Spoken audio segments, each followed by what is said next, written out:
Ever wondered if your advertising dollar is really working for you? If your ad would have been here, you and more than 4 million people would be listening to it right now. Contact ads at xzoneradiotv.com. All Hit Radio.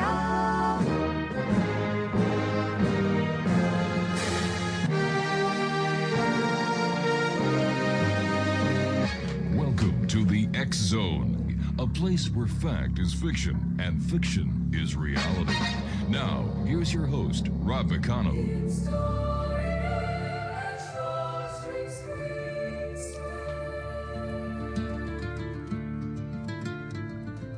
In a world where shadows dance and dreams take flight through the veil of reality into the night, Rob McConnell leads the way, a beacon so bright. With over 35 years, he ignites the light. A voice from the north where whispers are bold, stories untold in the echoes of old. Fact meets fiction in this realm of delight, in the X Zone where dark turns to bright. Welcome to the X Zone, believe and be free, a sanctuary for truth that dare to be seen, where the line between realms gently blurs, in a symphony of voices the mind stirs, with Rob McConnell. And welcome back to the X Zone, everyone. I am Rob McConnell, coming to you from our broadcast center and studios in St. Catharines, Ontario, Canada, on the CanCom Broadcast Network. If you'd like to send me an email, xzone at xzoneradiotv.com, and on all social media sites, Xzone Radio TV. And we're streamed around the world by our good friends at Classic 1220 CFAJ AM right here in St. Catharines. And you can listen to us on classic1220.ca. My guest this hour, X-Zone Nation, is Becky McKIDDY-GYDESEN. And we've had Becky on the show a number of times. Love talking to Becky because she is the young lady who's responsible for Tucson Ghost Company. And Becky, welcome back to the X Zone. How are you doing tonight, my friend? I am doing well, and thank you for having me back. Always great having you, Becky. For the listeners and viewers who may not have had the opportunity of watching you the last time you were with us, tell us a little bit about yourself and how you got involved in the world of things that go bump in the night and go ooh. Well, I've never actually heard them go ooh, but I was actually born and raised in a haunted house, and I've always had paranormal experiences growing up. Mm-hmm. And when I was in my 20s, I had my first major paranormal experience that kind of led me down this path, and pretty much everything just kind of fell into my lap. The only thing I went looking for was to do a ghost tour, and everything else just kind of happened. What was that first experience that you had with the paranormal that kind of, clutched you and said, Becky, you've got to take care of the paranormal when you get a little older? Well, like I said, I had minor experiences my entire life, but my first major one was when I lived in an apartment in Toledo, and I actually had a picture that flipped on the wall. So it didn't just fall, it didn't just break, it literally flipped on the wall. And that's what really got me curious, because there was no way that a picture is going to flip on its own. When you say flip, explain that, because when I think of something flipping, it goes from the front side to the back side. Yes, that's exactly what happened. Wow. Basically, you know how you have those little hooks on the back of a picture frame to hang it up? That was actually facing out instead of being on the wall. All right, I have to ask you at this point, what was keeping the picture up at this point? The frame itself, because oh my the glass gosh, had actually broken. Oh. Yeah, that would kind of say to me something is desperately wrong here. Was that the only incident that you had at that apartment before you moved? No, actually it wasn't. I always felt like I was being watched. I always felt very uncomfortable in the bathroom, especially at night. I had to keep the shower curtain closed because I was afraid of what was in the bathtub if it were to be open at night. So I hated using the bathroom at night. It was just always spooky to me. I didn't like the feeling of it. So that just proved to me that something was there watching me when that had happened. Now, was the previous tenants or the landlord, when you took the apartment, did anybody mention anything about the weird, the strange, the bizarre, the flipping pictures, and the haunted bathtub? No, nothing. And through research, it's really hard for me to find anything out, being that I'm in Tucson now and Yeah. not in Toledo. So I haven't really been able to find anything out. So to this day, I really don't know what happened in that apartment. So, speaking about Tucson, what makes Tucson Ghost Company different from other ghost tour companies? Well, for starters, we are locally owned. Mhm. It's run by me. We have, 2 employees that help me run the tours. My paranormal team helps me do the ghost hunts and special events. We're very passionate about what we do. So it's not just a ghost tour. Everything on our tour, we've actually investigated, except for like maybe 1 or 2 buildings. But we have actually investigated. So the tour is more personal stories along with the history. It's not just something we've made up. Right. And if we didn't get to investigate it, it was personally told to us. So it's not just something you can look up online. I believe the last time you and I were speaking, we were talking about the big corporations buying up all the smaller paranormal groups. Is that still going on?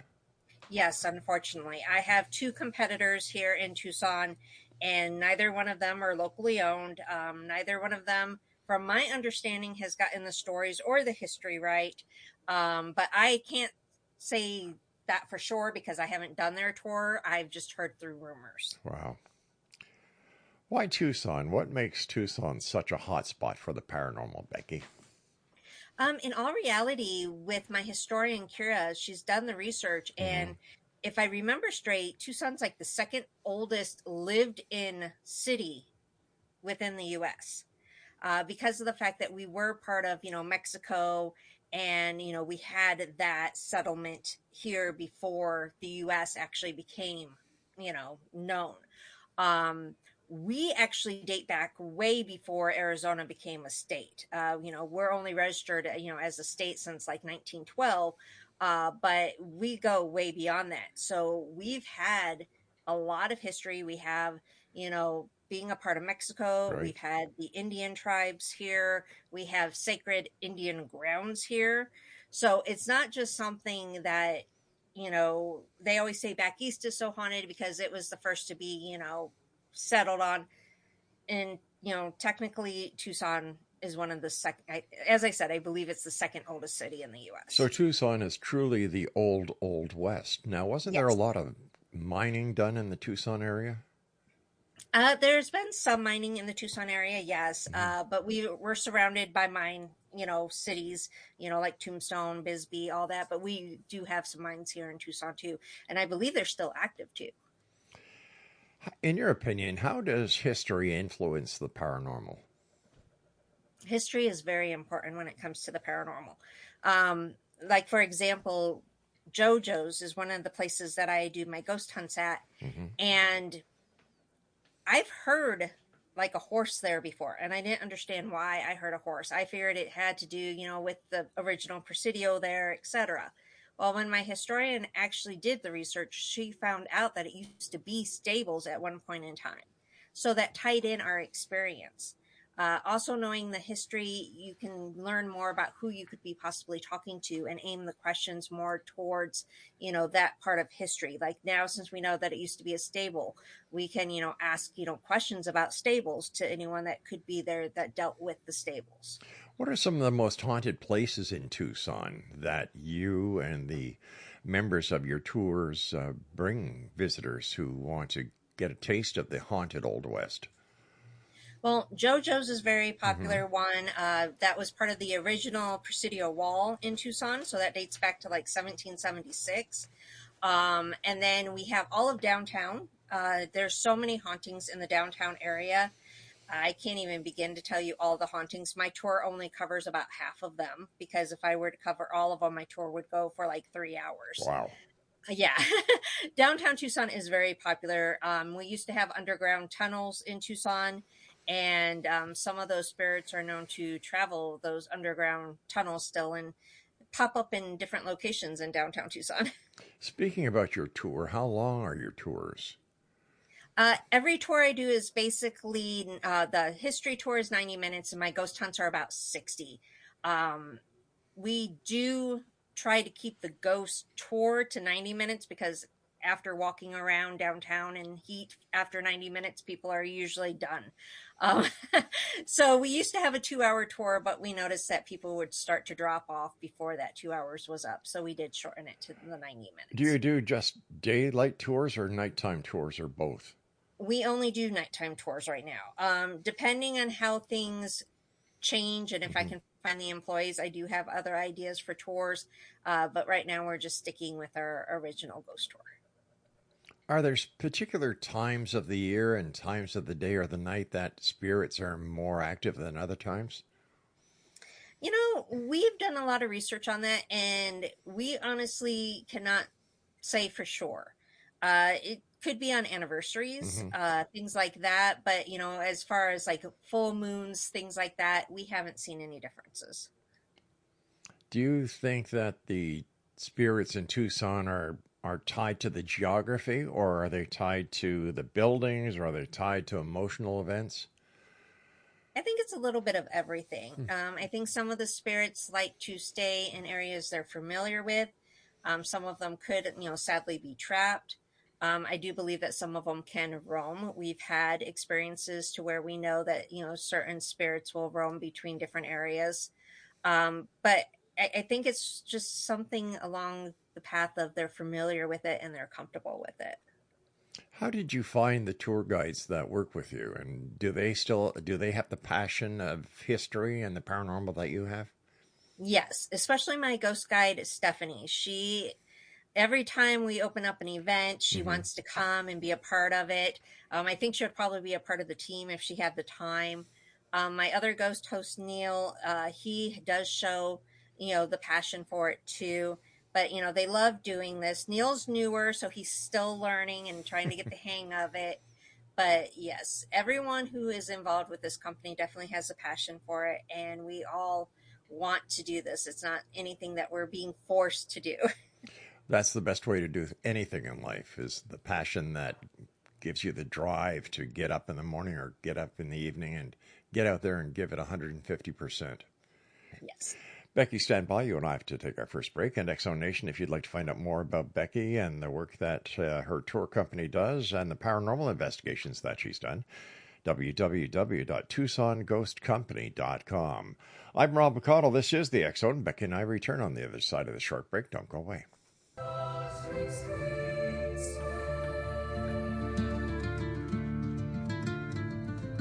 In a world where shadows dance and dreams take flight through the veil of reality into the night, Rob McConnell leads the way, a beacon so bright. With over 35 years, he ignites the light. A voice from the north where whispers are bold, stories untold in the echoes of old. Fact meets fiction in this realm of delight, in the X Zone where dark turns to bright. Welcome to the X Zone, believe and be free, a sanctuary for truth that dare to be seen, where the line between realms gently blurs, in a symphony of voices the mind stirs, with Rob McConnell stories unfold, tales of the unknown that shimmer like gold.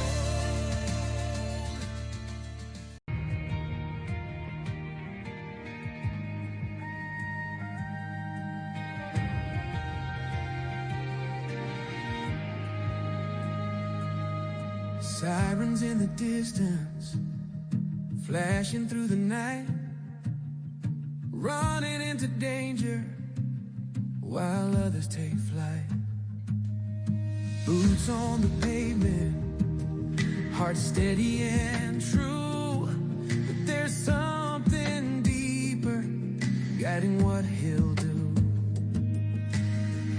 Beyond the flames, beyond what eyes can see, a voice within speaks of destiny. He's a psychic firefighter, walking through the fire, saving more than bodies, lifting spirits higher.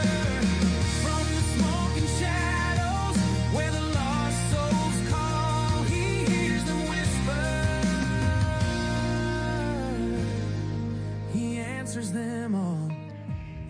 Welcome back, everyone. Becky McKIDDY-GYDESEN is our special guest, and her website is TucsonGhostCompany.com.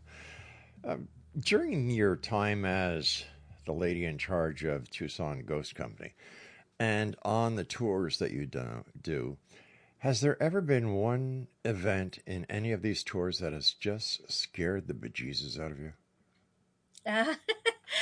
You know, I can't really say that I've been scared, more like shocked. About the only thing that scares me is thinking that it could be a human or bugs. I don't like bugs. I run from bugs.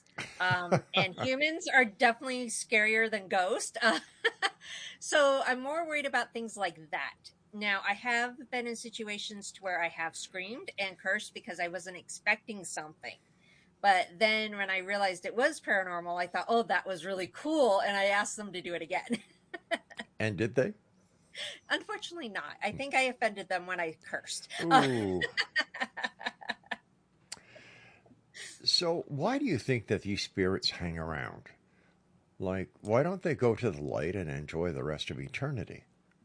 Maybe they're bored. I don't know. No, I think in all reality, a lot of them may have, some business still that, they need to try to come across with, or they don't want to leave their loved ones, or some of them may be stuck and some of them may be scared to cross over.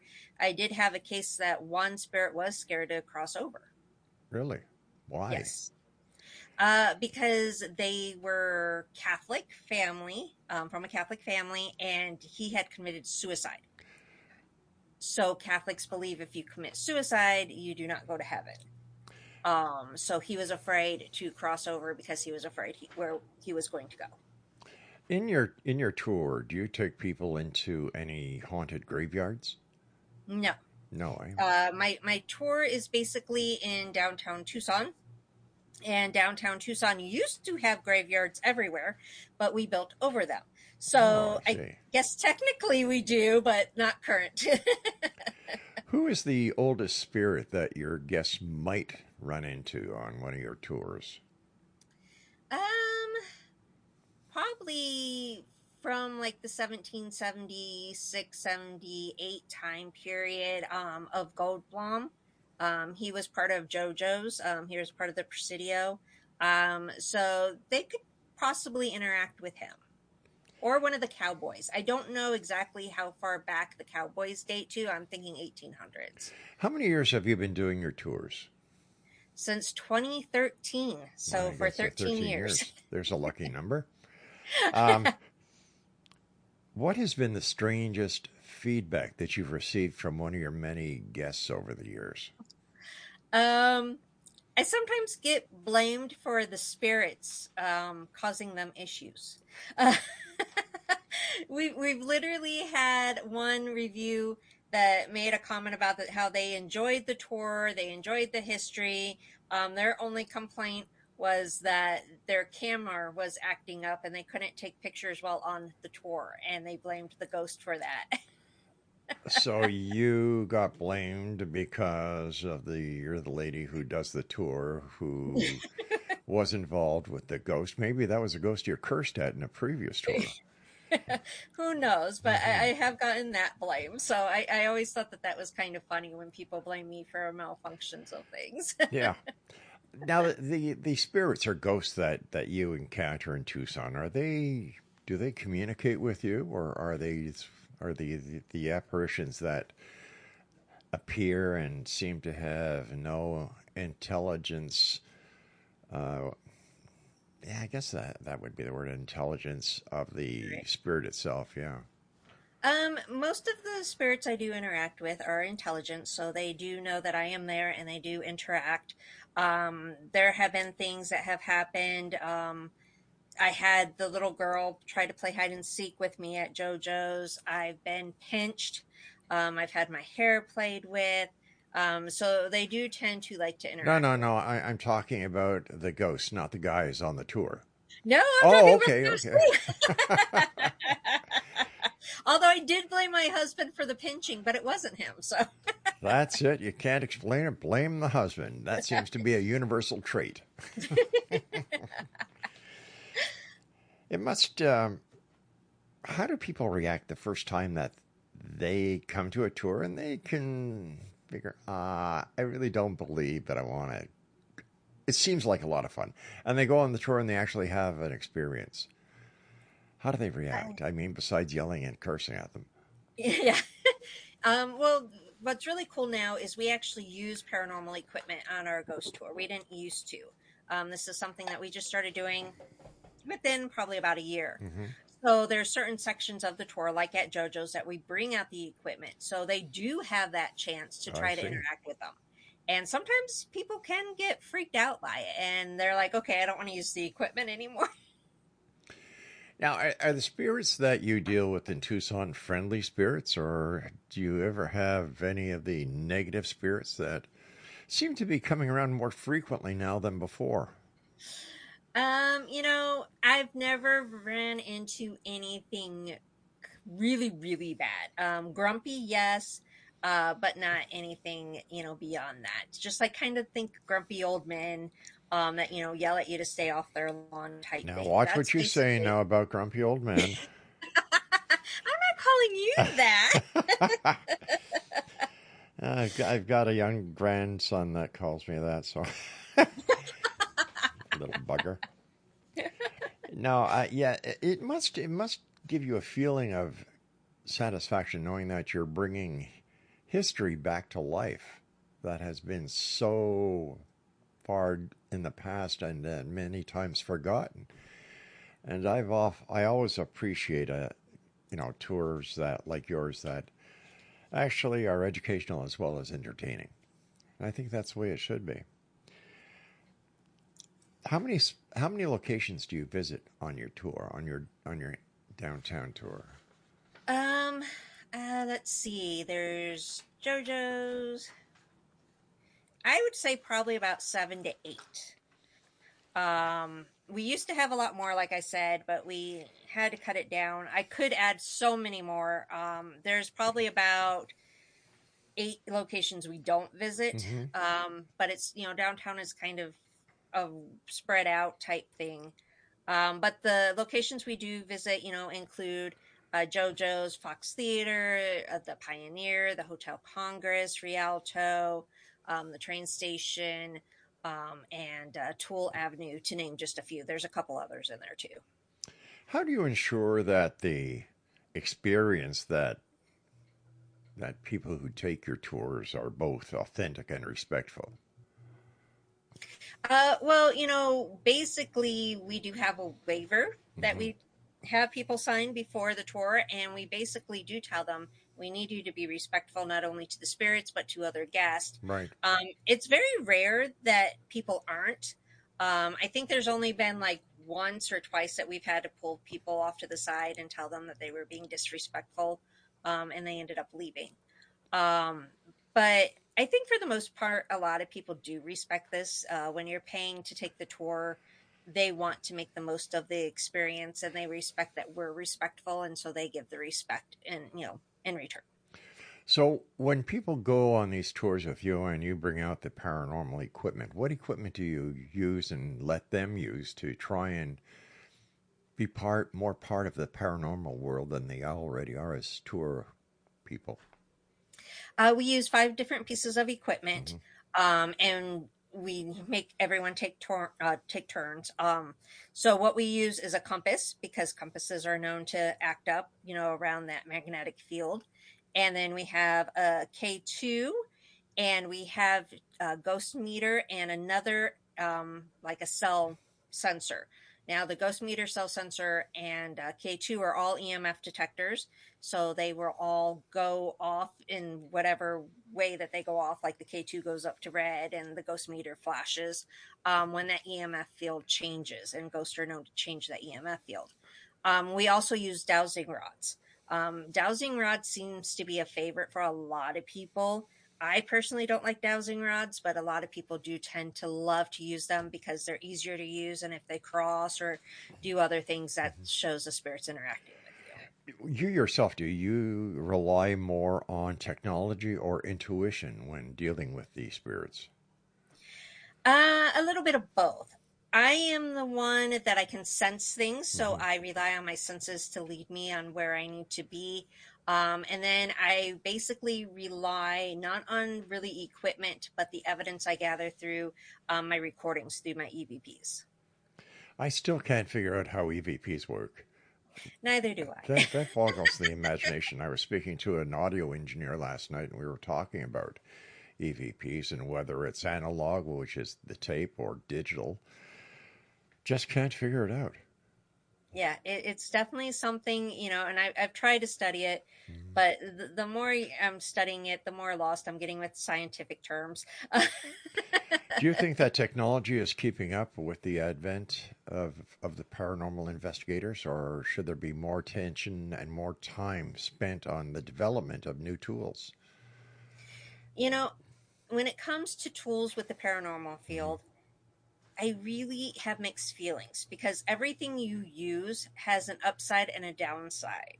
Like our K2s, they, easy to use, uh, but they go off so easily. Anything, around computers or a refrigerator or a microwave, it will send them crazy. And depending on the equipment, you have to study the equipment because we have noticed flaws in everything we use. And the more advanced you get doesn't necessarily mean better. It just means there's going to be different flaws. Fascinating. Becky, stand by. We've got to take our break at the bottom of the hour. Exo Nation, for more information about Becky McKIDDY-GYDESEN and the Tucson Ghost Company, visit their website. You ready for this, Exo Nation? TucsonGhostCompany.com. And Becky and I return after this break. Don't go away. Boots on the pavement, heart steady and true. But there's something deeper guiding what he'll do. Beyond the flames, beyond what eyes can see, a voice within speaks of destiny. He's a psychic firefighter, walking through the fire, saving more than bodies, lifting spirits higher. From the smoking shadows where the lost souls call, he hears them whisper. He answers them all.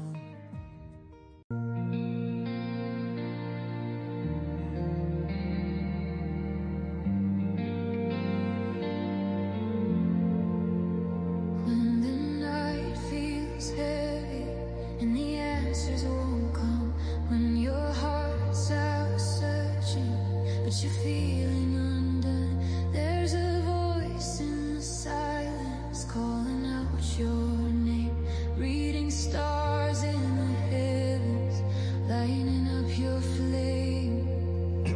She sees the patterns past and present too, a cosmic map that leads you back to you. Ask Holly Hall, she'll read your soul tonight. Through the stars, she'll bring your truth to light. From the past to the future, every rise and fall, find your path. Just ask Holly Hall. Welcome back, everyone. Becky McKIDDY-GYDESEN is our special guest, and she is with TucsonGhostCompany.com. Becky, what advice would you give to someone if they wanted to start investigating the paranormal? I mean, besides run. I wouldn't suggest running. Okay. That's actually not a good idea.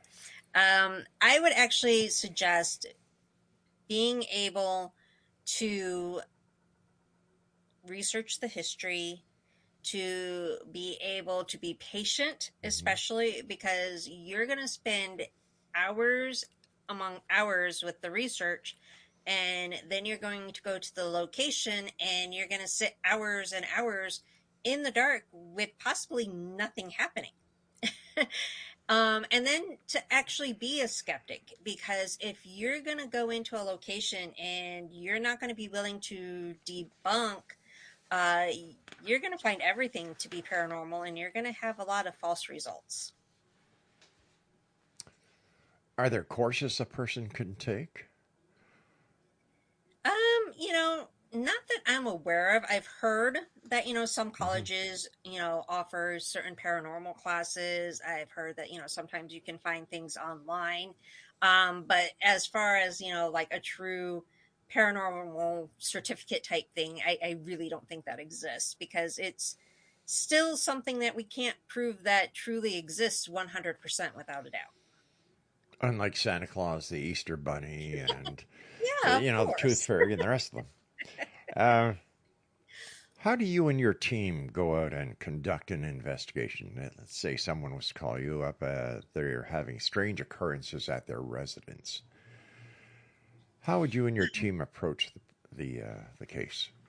Well, we would definitely approach it as a skeptic to begin with. Whenever we get approached by a client, we send out a form that we ask them to fill out for their safety and ours. So we have a questionnaire, and once we get that questionnaire back, we start some of the research, and we make the appointment to go out there, and we enter as a skeptic. We actually do like baseline readings to try to see if maybe it could be an electrical issue, or if it could be a plumbing issue, things like that. We want to rule out that, everything we're experiencing is paranormal and not something that's human caused. And then after we do all that, and we sit in the dark for hours and communicate with hopefully a spirit. So it's not like we see on TV where everything starts happening as soon as you Ghostbusters walk into the place, huh? I wish it would be more entertaining that way. No, it's not like that at all. And in fact, we've had people sign up for, our tours and ghost hunts, and they leave after 5 minutes because they're like, nothing's happening. And we're like, it's not like TV. TV edits it to make the exciting stuff happen right away. It's not like that at all. Who knows how many hours and days they're spending in a location to get that activity. But yeah, it definitely does not happen like that at all. For the most part, we're sitting in the dark bored. It's just like police work, Yeah. where CSI doesn't solve everything within the hour. Exactly. What's your personal belief on what happens after we die, Beck? Well, I hope that, there is a better place. I hope that there is a happier place. I do understand wanting to still watch over your loved ones, though. I have, daughters that I would, definitely want to look after. I am actually, if you believe it or not, a grandma now. Congratulations. Yes, thank you. My oldest daughter had a daughter this past weekend. So, of course, I would, want to watch them grow and, make sure they're okay. But, I would hope that there is a happier place to go to, that you can spend your life doing whatever it is that you love to do. I hope there's an amusement park in heaven. I love amusement parks. Oh, I'm sure there is. Have your experiences changed the way that you look at life? Yes and no. I've always been a believer of, something being out there, but I do believe the experiences I have had has definitely made me a more spiritual person. I definitely believe now that there are things out there we cannot explain. If you were to ask me to explain them, though, I'm still at a loss, because it's all personal.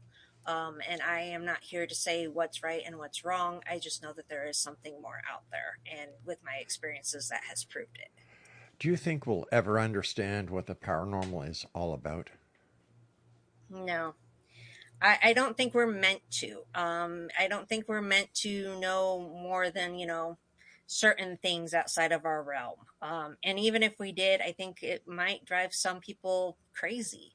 I don't think some people could handle knowing for sure that, certain things exist. Yeah, it would be scary for some people. You're right. Yeah. And that's why there are those investigators who believe that the suppression of information when it comes to the paranormal is kept because, like you said, some people will just lose their bananas. Plus, how would that affect theology? I don't know. Yeah. With what's going on in with the oil cost of oil and gas, is this affecting the tourism industry when it comes to the paranormal tours? Yes, but we've been seeing decline for a while. It Really? just seems like tourism in general has gone down. And then unfortunately, with, the big corporations and stuff, they kind of take over the internet. So when people do have the tourism, their companies are the first that are seen and over the little guys. I know of a lot of tour companies like mine that are suffering right now. We just keep praying and hoping for the best and hoping that, people take the time to research and find the local small guy like myself. How do you avoid from running into each other when you're doing tours, or do you have a set pattern and they have a set pattern, and do you respect each other? My tour guides have ran into the other ones. Basically, we just kind of stay our own ground and let them do their thing, and we do our thing. We don't interrupt. We don't try to cause chaos. Hmm. We're as respectful as we can be. How do the locations that are haunted that allow the different tours to come into their locations? Uh, I would imagine it's good for their business, but do they understand that it's affecting, an organization like yours who's been there for so long and who is dedicated to the region, to the Right. city? In all reality, I think we're the only ones that have certain access to certain areas. I don't believe the national ones do. For the most part, I think the ghost tours just basically stand on sidewalks, and since it is city, nothing can stop them. Right. Some of these places are aware that they're coming around, and some of them know that the stories aren't correct, but there's really nothing we can do to stop it. So it just kind of happens, unfortunately. That brings up a point. How can people coming to a city like Tucson, where there are 3 tour companies, how would they find out which is the best tour that will give them the entertainment value, the historical value, and the best bang for their buck? How do they find that out? Research. When you're Googling, Mm-hmm. don't just look at the first one that pops up, because that usually is the nationwide one. Go a little bit further down in your research, look for something that says first or original, or, things like often duplicated. But, you definitely want to see how long a company has been in business. Like mine has been around since 2013. The nationwide one moved in about 2 years ago, and then I had another one that moved in, I think, about a year ago. So, pay attention to how long they've been in business, pay attention to, if they're saying they're the original, and make sure that you only go through their website, not a third party, because if you go through a third party, you're going to most likely end up booking the national tour instead. Really? Yes. We've got about 2 minutes before I have to go to our final break, Becky. If there's one story or lesson from your work that that has stayed with you over all the years, what would it be? I would definitely say the fact that you have to care about what you're doing. Being that I've been doing this since 2013, if I didn't have a passion and I didn't care about the community, I could have given it up long ago, because of the fact that I haven't become rich off of it. I Mm-hmm. haven't, there's been years that I haven't even barely made a profit. So caring about what I have done is the main thing that I've come off with all of this. Looking back over the years, just before you started the business and getting into paranormal tourism, did you ever think that you'd be doing this full time? No. I actually had no clue that this is where my life was going to lead me. And how does your family feel about what you do? Um, Mixed reviews. My one teenager that's with me, well, she's an adult now. She's going to be 19 on Saturday. She does this with me. My 14-year-old, I think, is a little embarrassed by it. My husband supports me. That's good. So it's kind of a mixed review.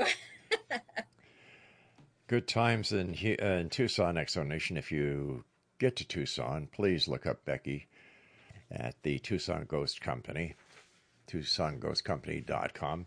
Becky, you and I have to take our final break, but when we come back, let's talk about your new book that's just come out. Okay, great. All right, Exonation. This is the X Zone, a place where people dare to believe and dare to be heard. We're coming to you around the world on the CanCon Broadcast Network and being streamed by Classic 1220, CFAJ AM right here in St. Catharines, Ontario at www.classic1220.ca.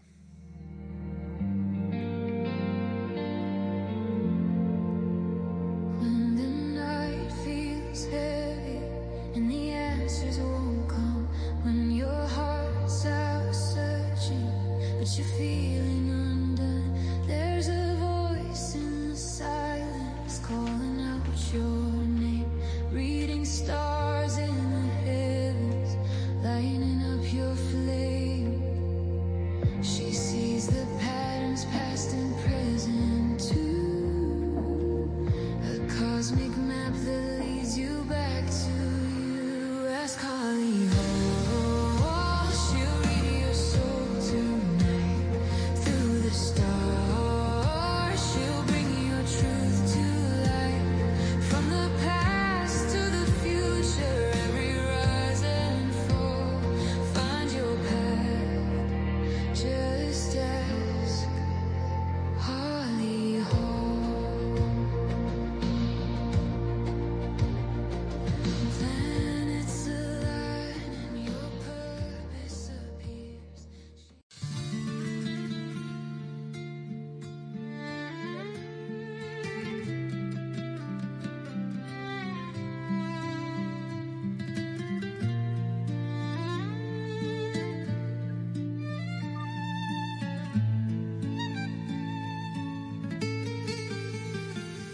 Empty shelves where hope once stood. A mother cries, she's done all she could. Little hands reach out in vain. Another night of hunger and pain. Lights go out across the street. Darkness falls, no food to eat. Promises from far away, but none of them will ease this day. They say it's politics, they say it's power, but children fade by the hour. Starving Cuba, hear the cry from broken homes where dreams go to die. Sanctions fall like cold hard rain, but it's the people who feel the pain. Starving Cuba, can't you see? This isn't power, it's tragedy. While leaders play their games of control, a nation losing heart and soul. Wow. From Cuba back to Tucson, Arizona. Exonation, our guest this hour is Becky McKIDDY-GYDESEN, and the name of her company is Tucson Ghost Company. Their website is www.tucsonghostcompany.com. And Becky, a new book. Tell us Yes. about it. Show the audience the front cover.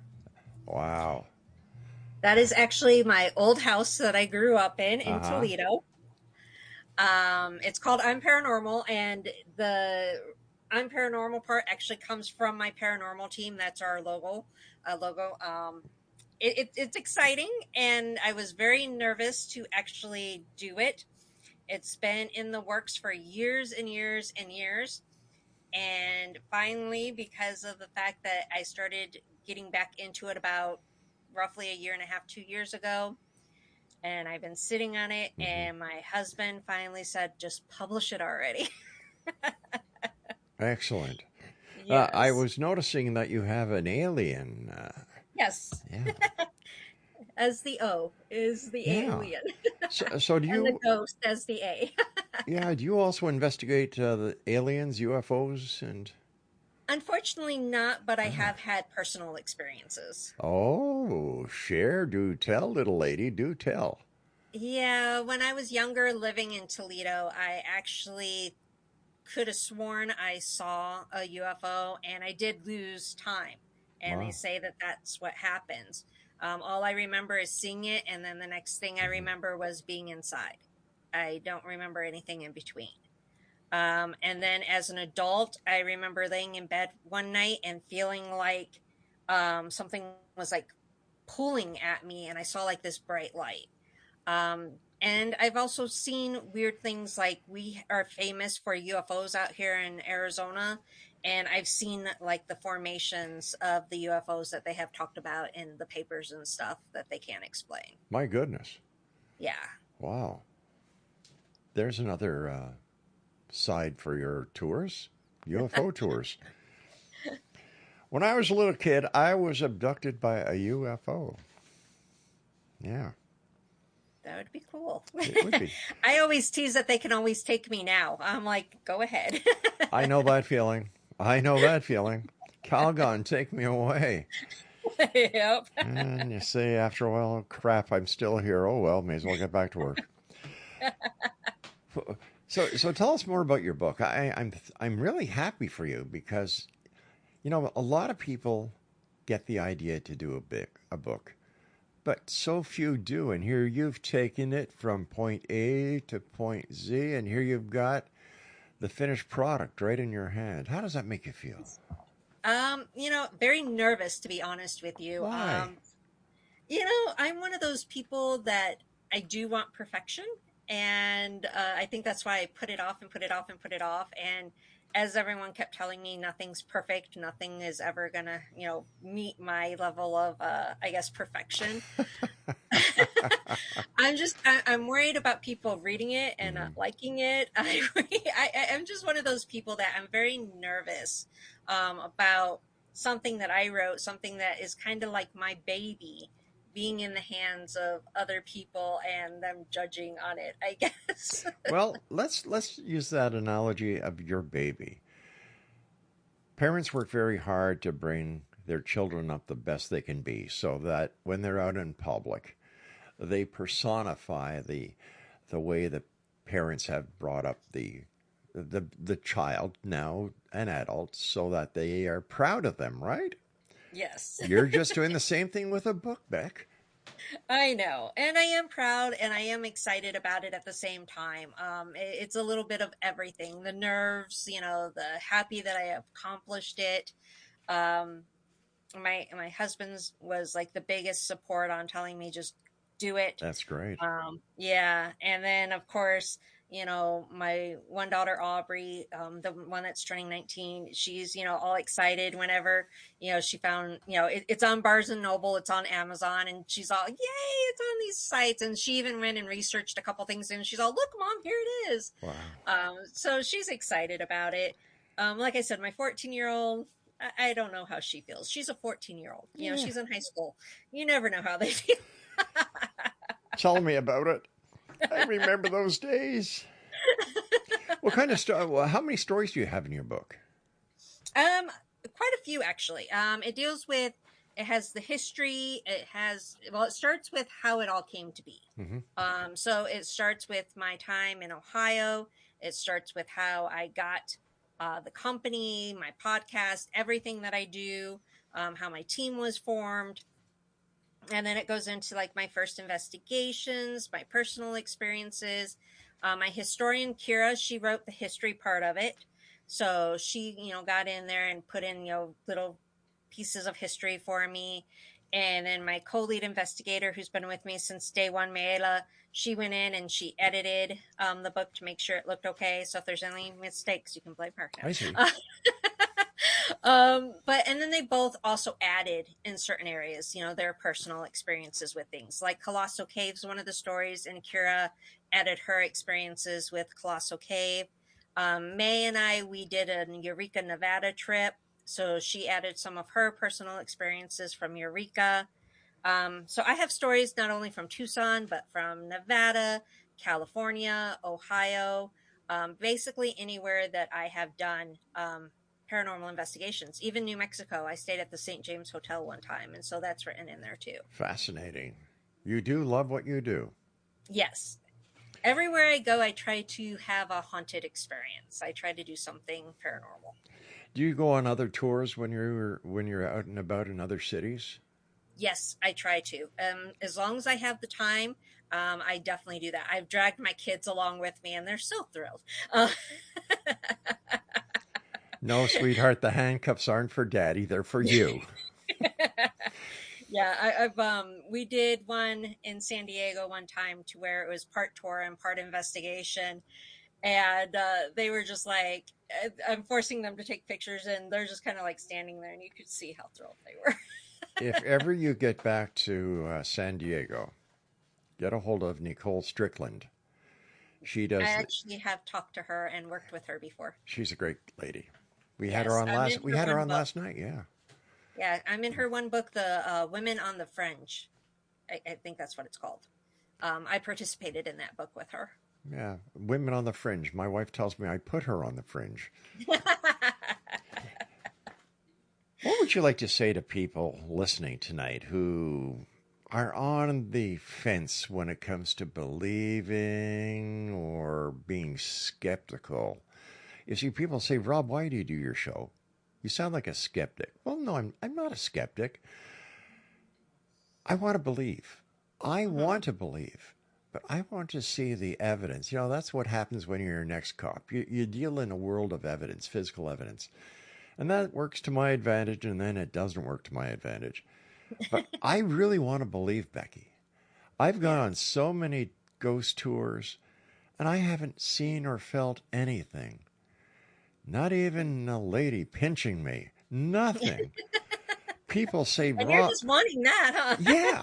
You know, and people say, well, Rob, didn't you hear the violin playing? No.